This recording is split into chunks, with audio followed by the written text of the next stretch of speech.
Irashaimase! Hello and welcome to Fataris' Kitchen. I'm your host, Chef Fataris. It's time once again for Shoot 'em Up Saturday, and on the menu this week we have Gunlocked 2. What kind of taste will it have?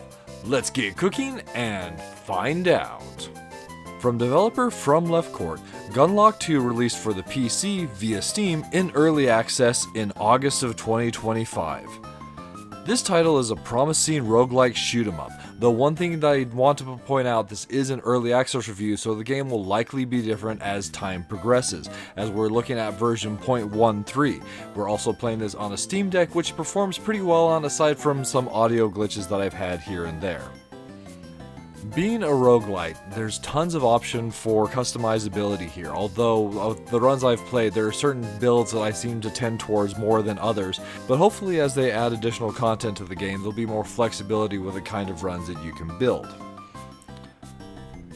With that said, finding ourselves at the main menu, before we dive in, I do want to talk briefly about the UI. So overall, I feel the UI in the game is very busy, and it can be very intimidating and hard to read, especially on smaller screens like the Steam Deck. It'd be great if they could go clean that up and increase the readability, but I get that they have a lot of information they're trying to impart.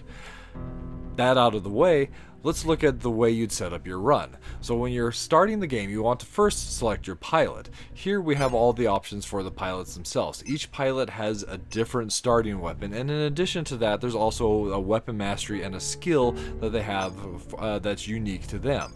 You initially start out with the 3, and then the other pilots can be unlocked through either spending the discs that you're collecting in the game itself, or there's one at least that will unlock by completing the tutorial. Now we have the ship select. At this point in time, there's only one ship currently available, the Frog, which is a useful ship as it will regenerate its hull over time, though only at 1 tick every 10 seconds. Then there's the Augment unlock. Initially, you won't have any augments available for your pilot, but you can select 6, 2 from each category, and these ones you can unlock either by achieving achievements, or you can spend discs also to unlock them. There's anomalies, so we can set anomalies both positive and negative. At this point, I don't have any positives available, but there are, or rather negatives available, but there are a lot of positives that we can set. And there also, here are your settings for the way that like the game is set up as far as resolution, window mode, all of that is concerned. It performs really well, so at least with the Steam Deck level of system, so not too much here unless you want to adjust some things. Well, the only setting I've changed at this point is I have turned off the screen shake. Once all those are selected, then you can start your mission. So the tutorial will be turned on by default. So if you want to go and start like a run without the tutorial, you'll have to turn that off. Then we have the anomalies. You can like either have the anomalies disabled, or rather the harmful anomalies like disabled and helpful anomalies enabled, but that also disables the anomaly scores and the achievements. But we can also set that to harmful. However, at this point, those aren't in the game yet, so it's not really all that different whether we have them on or off. And then lastly, we have the modes. So you have your standard like mode, or you can like have this simulator mode as well, which is more of a sandbox kind of like infinite mode. And once you've got that taken care of, you can either continue a mission if you're at that point, or we can start a new mission, which is what we're going to do here. Starting the mission, we're taken to this point here. So throughout the course of the game, we're going to be moving through zones, and every single time we get to the end of a zone, we'll always have the choice of 2 zones, and that includes when you start the run.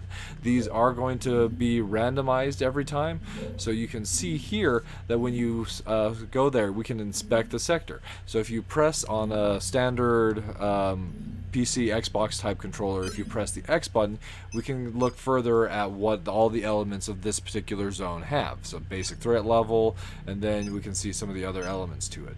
There are some things that I would want to aim for. If getting uncommon or rare upgrades is something you're looking for, then you can definitely do that here. We can also potentially re-roll the sector.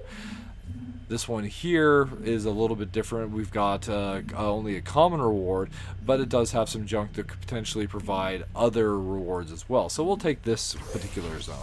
So we'll be looking through that throughout the course of the game. So first off, this game uses an auto fire system. We're not actually choosing when we fire our shot. So for the pilot I picked, we have this radar that scans around. Once it's locked onto an enemy, it will fire missiles at those enemies, and we can fire several missiles at any given time. As enemies are defeated, they'll drop crystals or gems that we can pick up for experience, and then that will ultimately bring up this screen here, which is another one that's extremely busy, but this is where we can choose our upgrades. So you've got, by default, 4 upgrades. It is possible to get more. So for my personal preference, I like ones that like this one here, which gives me additional shots. However, it is percentage chance, so it starts out at 7%, but as you get more of the same upgrade, it increases that probability. We can also increase max targets for our lock-on, and where our main weapon is a lock-on weapon, that actually wouldn't be a bad choice, but I will go in with the lucky launcher as well. You can re-roll this, or if you don't want those choices, you also have banish tokens where you can remove that particular item from the pool. If you're interested in seeing what kind of synergies it has, you can go to hit one of the buttons, or on the bottom of the screen there, it'll go and say synergy, and you can look over your synergies and see for which items you have, what items will synergize with those. So this does synergize with our missiles. So we take that. As I mentioned, there's really busy, and there's a lot of information there, and there's already a ton of upgrades in the game, despite the fact that this is a very early version of the title itself. So that's our primary loop, is that we're looking to defeat enemies, get crystals to level up, and ultimately build a strong run that can last for the 30 minutes. With our upgrades here, I'm not really thrilled with what's available. Let's go with just the shell shocker. It is possible, as I mentioned, to go and re-roll your options, so you can spend your tokens to go and do that if it's not something that you're happy with. However, there are certain situations where you might want to hold off on those re-rolls. Every 4th level, so levels 5, 9, and 13, you'll be able to get an additional weapon, up to 4 weapons for the ship itself. So you have your starting weapon, but then we'll be able to pick 3 other weapons for our run. So here you can see that I've already had a couple of the options that I initially picked come up as duplicates. So I can increase my percentage chance for firing extra missiles. We'll definitely go that route. So at level 5, you'll pick another weapon there, and you'll get to see that, and potentially even further. Wow, we're definitely doing great. You can increase the range of your weapons, and where a lot of them are shorter range, or the upgrades, I do feel that's also a very useful ability. You can hold a ton of upgrades, so definitely, as long as you're leveling up, don't feel bad about picking up those upgrades. So let's talk a little bit about what we have at the bottom of the screen. So we have on the left there is our level and the experience meter next to that. Then in the middle you have your primary weapons that we're using. On the right we have our shield level, and we also have a phase indicator, which is that yellow bar there. When we use the phase, that allows us to kind of dodge past enemy shots, but you have to be very careful, as it's very, very picky with its timing. So now we have our level 5 option here, and as you can see, these ones aren't upgrades, but they're actually listed as weapons. So there's several different weapon types. As you can see here on the left, all the weapon types are at the top there: bullet, laser, missile, bomb, drone, and beacon. So those ones are the kind of weapons we have, and some will be multiple different types. So if we take Bullet Buddy, for example, that's a weapon that is both uses bullets, but it also counts as a drone and a beacon. So really powerful. But where we've been specializing in missiles, it'd be great if we could get a missile upgrade. So I am going to reroll at this point, and here we get the drone swarm, which probably what I'll go and take, but there's also other weapons as well. The buzz bots I really like. The arc light's fun to play with, but it is very short range. And another drone, the sentry drone. So let's go with the drone swarm. And this one, although it acts like a missile, it's not. It just simply counts as a drone. But we'll still take that. So now we have the second primary weapon to go and use. The way that one works is every 1.5 seconds we go and spawn another drone that will home in on enemies like a missile. So you can see we're now being followed by a whole bunch of those drones. So we've come to the end of this zone. We can choose another zone to go to. So looking at what we have here, both of them don't have any special rewards, but given the type of reward we can get from the special item beacon, we'll take this one, as it looks like it will give us a missile reward. So all the enemies that we're encountering throughout the course of the game are various types of insect enemies. So I do like that theming, and the bosses as well.